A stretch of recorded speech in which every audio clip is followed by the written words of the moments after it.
Muitos alunos vêm me questionar dizendo que eles pensam em português para depois pensar em como traduzir aquilo para o inglês para poder falar a frase e ser entendido. E aí eles me dizem que é muito difícil. Como que eu faço isso? Tem vezes que há palavras que eu não me lembro ou não sei. Como que eu faço isso, teacher? Esse é o momento em que eu digo para eles que precisamos parar de pensar em português para traduzir para o inglês. É um processo muito longo, é um processo que não se deve fazer para poder se comunicar. O ideal é que começamos a pensar em inglês para poder facilitar todo esse processo e assim possamos ir mais longe, com mais naturalidade, com mais segurança, construindo essa confiança que é tão importante para um aluno de inglês. Então, estamos aqui. Muito obrigada pela presença. Hello, hello. Sejam todos muito bem-vindos ao canal Teacher Cremasco, onde você encontra semanalmente conteúdo de valor a respeito do aprendizado de inglês. É uma satisfação ter você por aqui hoje. Se você gostar do conteúdo, eu peço para que, por favor, deixe seu comentário, um like, compartilhe, fale sobre esse vídeo com um amigo e dessa forma eu conseguirei alcançar muitos que também têm interesse parecido com o seu, tá certo?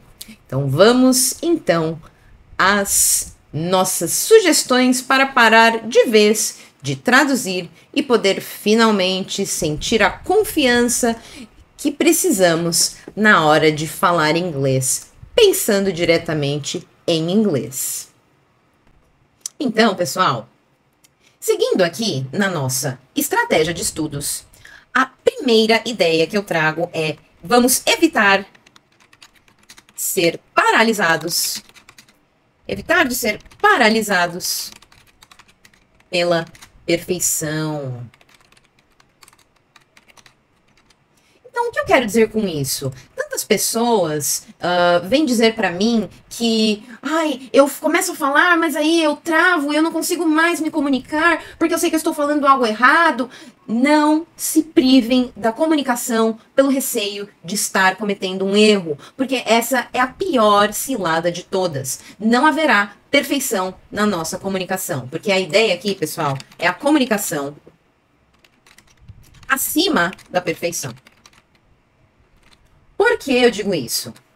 Quando nós estamos nos comunicando e percebemos que pode haver um erro ali e que ele não vai deixar a comunicação difícil, não vai impedir que a pessoa nos entenda, devemos continuar, pois esses erros, eles são benéficos e eles vão nos ajudar a melhorar cada vez mais o nosso inglês e a nossa entrega, tá bem? Por isso que eu digo que devemos prezar a comunicação sempre antes da perfeição, que, vendo assim dessa forma, sabemos que, por sermos humanos, não haverá. Sabemos que é possível ter um inglês bastante bom, um inglês super inteligível e fluente, porém perfeito. Eu já tenho aí minhas ressalvas. Acredito que essa palavra não se aplica quando falamos sobre aprendizagem de língua, tá certo? E para podermos fazer isso, vamos começar com vocabulário simples.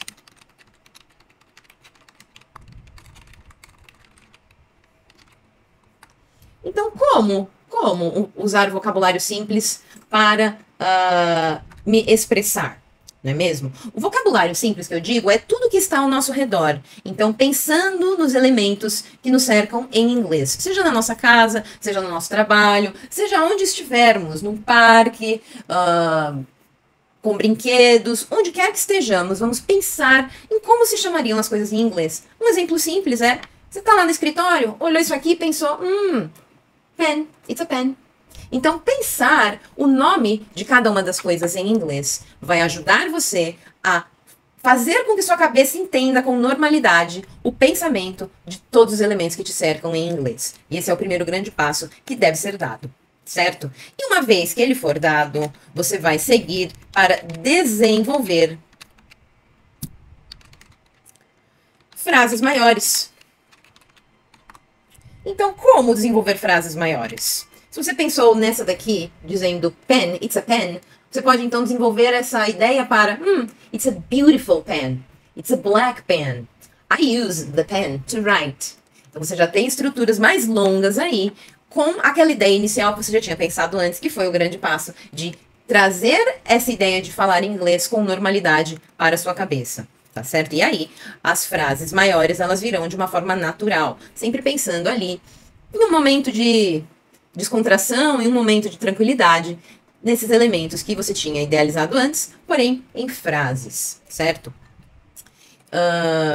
E seguindo nessa ideia do nosso roteiro de mudança, podemos fazer também o seguinte: ter pensamentos corriqueiros em inglês. O que eu chamo de pensamentos corriqueiros? Aquelas ideias que brotam na nossa cabeça do nada, no meio do dia, sem se anunciar, de repente, vem aquela ideia na nossa cabeça, esse é um pensamento corriqueiro, certo? Então assim, what a beautiful restaurant, what a nice place. Você vai no seu restaurante favorito, na sua cafeteria favorita, tomar o seu café, você pode pensar, this coffee smells delicious. What a wonderful morning. Pense em tudo que você pode emitir ali de comentário, só que em inglês. E guarde esses comentários para você no primeiro momento, até que você se sinta mais confiante para poder compartilhá-los. De repente com seus colegas de trabalho, com a sua família. Quem sabe eles não aceitam criar o hábito dessas pequenas comunicações em inglês. Isso seria bastante bacana, pensem nisso. E uma vez desenvolvidos os pensamentos corriqueiros, que brotam na sua cabeça de repente, você já estará pronto para imaginar uma conversa consigo mesmo. Aí você pensou agora, meu Deus, teacher, você ficou maluca. Como assim uma conversa comigo mesmo? Eu vou ficar doido também. O que eu quero dizer com isso? A partir do momento que você já elabora pensamentos corriqueiros em inglês, você pode imaginar como seria uma conversa com uma outra pessoa, só que a outra pessoa é você. Então, algo do tipo, hello, oh, hi, how are you? I'm fine, and you? Oh, I'm great. What a beautiful day, huh? Yes, it's a fantastic day. E como essas conversas, inicialmente mais simples, poderiam se tornar mais rebuscadas, mais complexas, pouco a pouco. Pense só. Tá pensando, né? Claro que vai começar mais simples, e aí com o tempo você pode ir deixando mais difícil, que é exatamente a nossa ideia. Então, feito isso, você vai seguir para o passo de mudar alguma coisa para o inglês. É isso mesmo que você ouviu, mudar algo para o inglês. Por quê? Eu digo algo. Quando pensamos em todas as coisas que nos cercam, acredito que não seja apenas eu, mas a maioria de nós é cercado por tecnologia. Então, por que não mudar o seu celular para as configurações em inglês? Ou o seu computador, o seu tablet, sua televisão, algum eletrônico que você acesse diariamente com as configurações em inglês. Porque dessa forma, você vai ter uma imersão ali de vocabulário tecnológico e você vai precisar dominá-lo para operar o aparelho. E a prática constante com essas palavras novas vão te deixar muito mais confiante e seguro de usá-las em comunicação em outros contextos que não sejam apenas ali do aparelho. E eu digo isso também por experiência quando falo sobre meu celular. A primeira vez que eu mudei as configurações dele para o inglês, eu achei que ia ficar maluca.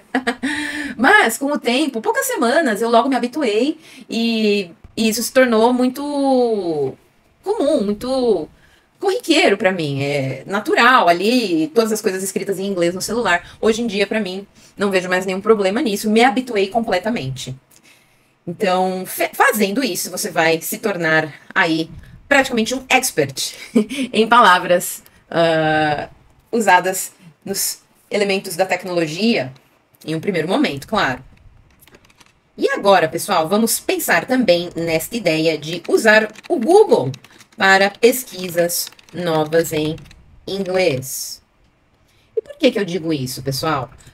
Imagine que você quer fazer uma pesquisa sobre ursos polares. E você sabe que em inglês eles são chamados polar bears. Você vai pesquisar sobre eles e vai ler pesquisas, artigos, notas, vai assistir vídeos, vai mergulhar nesse tema apenas em inglês. E acreditem quando eu digo que saber um tema novo apenas na L2, que é a segunda língua, o inglês, vai fazer com que você memorize aqueles conceitos única e exclusivamente em inglês, não passando aí pelo crivo da sua língua materna, o português. Isso vai fazer com que você se sinta mais conhecedor daqueles elementos, daquelas informações que você pesquisou pela primeira vez. E fazendo disso um hábito, quando você menos esperar, você já estará pesquisando altas coisas em inglês e nem vai te passar pela cabeça fazer isso em português. Vai ficar natural você buscar ali sempre em inglês, até porque, se você for pensar, a quantidade de conteúdo veiculado nas redes em inglês é muito superior ao conteúdo veiculado em português, certo? Porque temos falantes de inglês no mundo todo, não é mesmo? E pensando nisso, eu trago para vocês também o seguinte, que já é um pouco batido, mas eu não tirei da nossa estratégia aqui de eliminar a tradução e pensar só em inglês, vocês já vão entender o porquê. Então você vai ouvir, certo? Ouvir inglês. Por que parece tão batido, mas ficou aqui na nossa lista? Quando você se coloca o hábito de ouvir em inglês as pessoas falando, seja em músicas, em podcasts, em séries, em filmes, você está condicionando o seu cérebro a receber aquelas informações apenas em inglês, pois não há equivalente. Você ouve aquela primeira vez em inglês e não há uma segunda vez em português, por exemplo. Então você só recebe aquela informação em inglês e o seu cérebro se acostuma com isso. E, independente da forma que você escolher, sejam podcasts, músicas, seja o que você escolher, você vai ter aí uma gama de conhecimento, de compreensão auditiva sempre crescente. E isso vai trazer o domínio que você precisa na hora de ouvir. Claro que fazendo isso com constância, com tempo, não é mesmo? Sem se interromper, sem deixar de fazer. Porque todos esses elementos que eu coloquei aqui para nós, eles requerem isso, requerem constância, requerem prática. Certo? E agora, como eu falei de alguma coisa para o inglês, em relação aos eletrônicos, agora eu digo mudar outra coisa para o inglês. E por que agora outra coisa? Na primeira vez em que você fez isso, você colocou esse padrão para o seu cérebro de entender as configurações de um elemento da tecnologia em inglês. E o seu cérebro já entendeu aquilo, já entendeu que é possível, que faz parte da sua vivência, e você vai aplicar isso novamente, só que agora outro elemento da tecnologia que te cerca. Então, se você escolheu da primeira vez o seu celular, agora você pode escolher o seu computador, o seu tablet, sua televisão, escolha outra coisa e mude as configurações para o inglês também. Isso vai trazer grandes mudanças para você. E vai adquirir bastante informação acerca do uso dos eletrônicos e como ter o vocabulário na ponta da língua. E outro elemento importante aqui, acordar e planejar seu dia mentalmente. Isso é muito bacana, porque vai dando para o seu cérebro as primeiras informações que ele deve sempre pensar, que é no começo do dia. O que será que eu vou fazer naquele dia? Oh, I wake up, I brush my teeth, I take a shower, I have breakfast, I go to work by bus, I return home from work and have lunch, then I watch TV, I work using the computer, then I have dinner, I brush my teeth again, take another shower and go to bed. Um exemplo simples aí de como seria uma rotina de um dia comum da minha vida. Acredito que para vocês seria algo mais ou menos parecido, de acordar, de tomar café, trabalhar, voltar para casa. Então, colocando esses elementos simples sempre em jogo na sua mente, você vai se acostumar a fazer uso constante disso. E não vai ser mais esquisito da forma que costumava ser. Pensar em inglês sobre esses elementos. E aí, pensamos agora em ir deitar. E lembrar de como foi seu dia. Por que esse segundo passo aqui, logo após, né? O que eu falei de acordar? Porque agora você tem um elemento para contrastar Você idealizou como seria o seu dia, mas tem coisas que podem ter acontecido diferente. Como, por exemplo, ter de falar com seu chefe, não ter visto um colega seu que faltou, ou então o que você escolheu para comer na hora do almoço. São tantos elementos que podem fugir do seu planejamento inicial que vão trazer aí elementos para você contrastar com as suas ideias lá do comecinho do dia quando você abriu os olhos. Isso é bacana, mais informação para você colocar em jogo aí na sua mente. E todos eles se concretizam aqui no desafio. Desafie-se por 30 dias. Por quê? Estamos falando de constância. E o que é a constância, pessoal? A constância é você fazer algo sempre ou com a maior quantidade de vezes possível. A constância ela vai trazer para vocês aí uma segurança maior, um domínio maior. E um hábito, ele não se estabelece do dia para a noite. Ele precisa ser repetido, ser reiterado, ser repetido e ser reiterado. E dessa forma, eventualmente, depois de um período que varia de pessoa para pessoa, o corpo vai entender aquele novo hábito como parte integrante de si. E aí ele será adotado. E não haverá mais problema com a sistematização desse hábito, porque ele já vai estar internalizado ali dentro de você. Então, por isso que eu digo que é fundamental o desafio dos 30 dias, pelo menos, para que você tenha essa mudança interior feita de forma lenta e gradual, para que o hábito se consolide, tá certo? Então, pessoal, eu espero ter ajudado vocês com essas sugestões aqui para efetivamente parar de traduzir na sua cabeça e pensar em inglês de uma vez por todas. E com essa formação de hábito, seguindo essas sugestões que eu dei aqui hoje, com certeza, ao final do desafio aí que eu coloquei para vocês, do desenvolvimento da constância, você terá desenvolvido uma habilidade que você nem imaginou lá no começo, tá certo? Então esse foi mais um conteúdo exclusivo do canal Teacher Cremasco. Foi uma grande alegria ter você por aqui. Espero ter podido ajudar. E eu peço para que você curta e compartilhe esse conteúdo, se você gostou dele, é claro. Vai ser muito bacana poder espalhar essa ideia para mais pessoas que tenham um interesse parecido com o seu. E com a sua curtida, o seu comentário e também se inscrevendo no canal para não perder nenhuma outra informação. Você me ajuda e muito com essa tarefa. Thank you very much. See you. Bye bye.